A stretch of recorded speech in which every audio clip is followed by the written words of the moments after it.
Welcome to another episode of Kindling the Hearthfire. I know it's been a minute, but we are back. I had a lovely Christmas and Yule celebration with my partner who won Christmas by getting me my gift right under my nose, a pair of gorgeous silver earrings with blue accent stones. You might see a pic of me wearing them in the coming days. I hope you've had a wonderful winter season so far, and I wish you a happy new year coming up. It's been a while since I've been on the airwaves, so let's just do a quick run through for the episode. First, we are introducing a deity, just a basic intro, nothing too detailed, just enough to pique your interest and get you started. Next, we have the recipe portion where I introduce a recipe I found that you might enjoy making during the season. Then we have our book review, where I give you my opinion on a book I recently read that might belong in your shelf, or maybe not. And last but not least, we have the calendar section, where I let you know what is going on in the pagan sphere and some events you might want to get in on over the coming 3 months. All right, now, on to the podcast. This time around, we will be introducing the Roman god Saturn, or Saturnus. He is described as a god of time, generation, dissolution, and abundance, wealth, agriculture, and the periodic renewal and liberation. Saturn's mythological reign was depicted as a golden age of abundance and peace. After the Roman conquest of Greece, he was conflated with the Greek titan Cronus. Saturn's consort was his sister Ops, with whom he fathered Jupiter, Neptune, Pluto, Juno, Ceres, and Vesta. Saturn was especially celebrated during the festival of Saturnalia, perhaps the most famous of the Roman festivals, a time of feasting, role reversals, free speech, gift-giving, and revelry. The Temple of Saturn in the Roman Forum housed the state treasury and archives of the Roman Republic and early Roman Empire. The planet Saturn and the day of the week Saturday are both named after and were associated with him. The Romans identified Saturn with the Greek Cronus, whose myths were adapted for Latin literature and Roman art.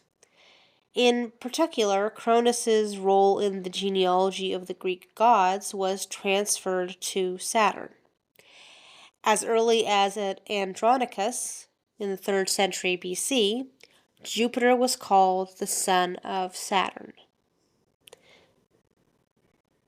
Saturn also had a mistress who represented a different set of aspects of the god. The name of his wife, Ops, means wealth, abundance, and resources.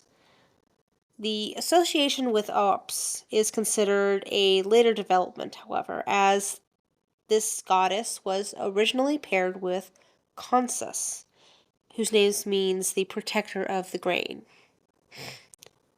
Earlier was Saturn's association with Lua, whose name means destruction, dissolution, and loosening. A goddess who received bloodied weapons of enemies destroyed in war. Under Saturn's rule, humans enjoyed the spontaneous bounty of the earth without labor in the Golden Age, described by Hesiod and Ovid. He became known as the god of time. Now, on to the recipe portion of the podcast.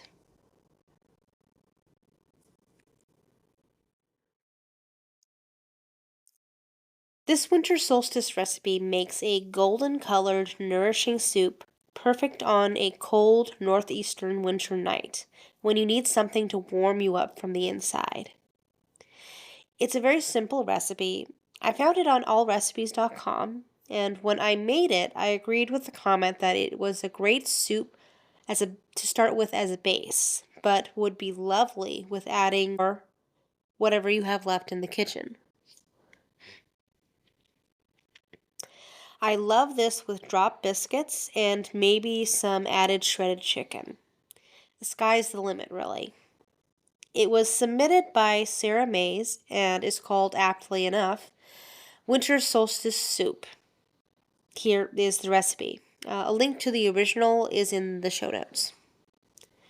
The prep time is going to be 10 minutes, and the cook time is going to be 45 minutes, making for a total time of 55 minutes. And it's going to make 4 servings. Alright, so the ingredients are going to be 2 tablespoons of butter, 2 onions chopped, 2 carrots shredded, 2 potatoes peeled and cubed. I personally didn't peel my potatoes because I just kind of like this, keeping the skins on. It looks better to me and also keeps the potatoes together better, especially if you want a chunkier soup. Okay, and 3 cups of water or any kind of stock you have in your kitchen to add a little bit more flavor and more depth to the soup. 1 tablespoon dried parsley, 1 teaspoon salt, half a teaspoon dried thyme, 1 bay leaf, 2 cups milk, and salt and pepper to taste. Alright, here's how to put all this together and make this great soup. First, you start off with melting the butter in a large pot over medium heat and saute the onions until tender, 5 to 10 minutes. Add carrots and potatoes. Pour in water or stock and season with the parsley, salt, thyme, and the bay leaf. Reduce heat to low and simmer for about 30 minutes, stirring occasionally. At this point, you're going to remove the bay leaf and set it aside. And at this point, you can puree the soup in a blender or an immersion blender in small batches and return it to the pot. I personally like a chunkier soup, so I did not use the blender section. But if you do the blending version, it comes out a nice golden orange kind of color. Stir in the milk either way and mixing well. Season with salt and pepper to taste. And that's it. Very simple and perfect for this time of year, especially if you have a cold like me, in case you couldn't tell, and need something that is easy to make and warming when you're feeling a little chilled. Alright, enjoy the soup, and let's move on to the book review. This time around, we're going to give a brief review on a book that was required reading in my ethnic studies class this last semester. And I actually quite enjoyed this read, and it had a lot to teach about the subject as well. This is a young adult novel by Angeline Boulley, part of a larger series that features a few characters that play background roles in this one. And the name of the book is Warrior Girl Unearthed. The main character is a young teenager named Perry Firekeeper Birch, and it follows her over the course of a summer where she grows from a disaffected 15-year-old to a budding activist by the end. It's a wonderful coming-of-age story with a mystery to solve and plenty of action to keep you turning the pages to reach the end. That alone would make this a great read, but on top of that, the author also teaches the reader things that are necessary for anyone hoping to create a more just world. All of the novel is centered on a reservation in the United States and highlights injustice that is almost a daily occurrence there. It's a great introduction to ethnic studies, to say the least, and an enjoyable read as well. It also has a wonderful list of resources for those who would like to take a more active role. I would definitely say that this book belongs on the shelf. Pick it up wherever books are sold, along with all the others in the series. Now, on to the next section, the calendar.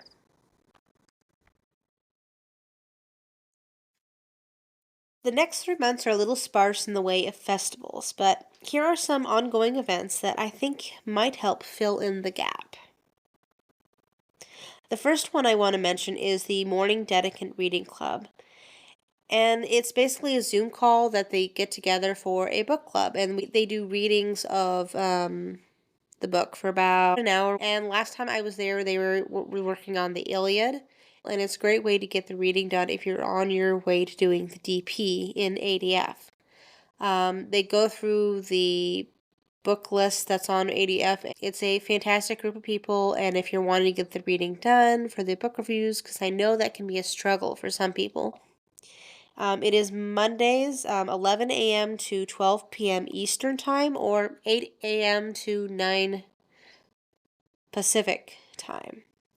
And if you want to join up, visit the ADF DP study group on Facebook or email vice-archdruid@adf.org for the recurring Zoom password.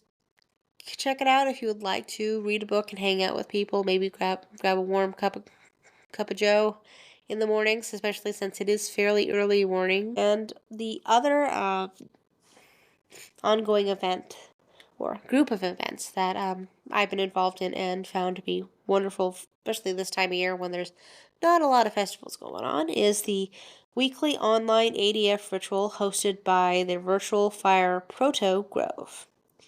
This is on the first and third Wednesday and the second and last Wednesdays of the month.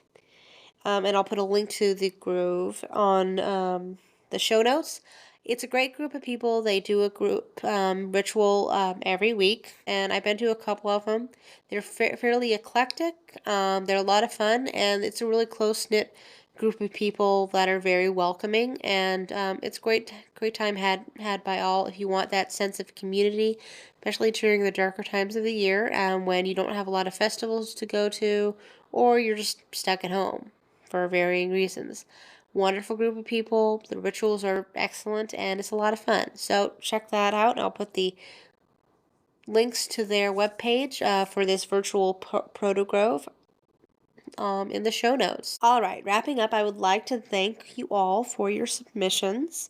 And I would especially like, again, to... Can't talk today. Okay.